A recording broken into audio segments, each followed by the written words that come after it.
तुम्ही सुद्धा जर पनीर खात असाल तर सावध राहा, कारण नाशिकमध्ये बनावट पनीर जप्त करण्यात आले। नाशिकच्या सातपूरमध्ये 239 किलो बनावट पनीर जप्त केलेलं आहे। नाशिकमध्ये विक्रीसाठी आणलेलं 48,000चं हे पनीर आता जप्त करण्यात आल्याची माहिती आहे। सणासुदीच्या काळात बनावट पनीर विकणाऱ्यांचा सुळसुळाट पाहायला मिळतोय। नाशिकमध्ये मोठ्या प्रमाणात हे बनावट पनीर जप्त केले।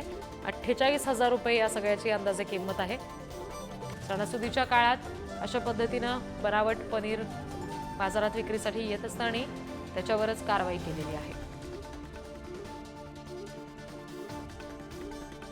नाशिकमध्ये विक्रीसाठी आणलेलं 48,000चं हे बनावट पनीर आता जप्त करण्यात आलेलं आहे।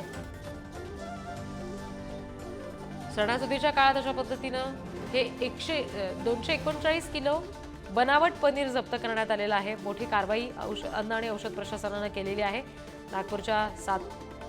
नाशिकच्या सातपूर भागामध्ये हा सगळा प्रकार घडलाय।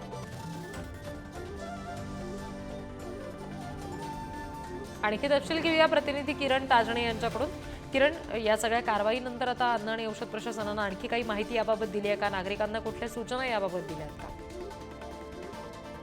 खरं तर आपण अनेकदा बघितलेलं आहे की सणासुदीच्या पार्श्वभूमीवर अनेक ठिकाणी बनावट पनीर बाजारामध्ये दाखल होत असतं आणि अशाच स्वरूपाची माहिती थेट कंपनीमध्ये विक्रीसाठी आलेल्या बनावट पनीरच्या संबंधी नाशिकच्या अन्न औषध प्रशासनानं कारवाई केलेली आहे। जवळपास 48,000 रुपयांचं बनावट पनीर जप्त करत नष्ट केलेलं आहे। खरं तर ही मोठी कारवाई मानली जाते आणि आपण जर बघितलं तर आता काही दिवसांवर गुढीपाडवा आहे, रमजान ईद साजरी केली जाणार आहे आणि अशा स्वरूपाचं बनावट पनीर नाशिकमध्ये आढळून आल्यानंतर आता त्या सगळ्या संबंधी अन्न औषध प्रशासनानं कारवाई केली आहे।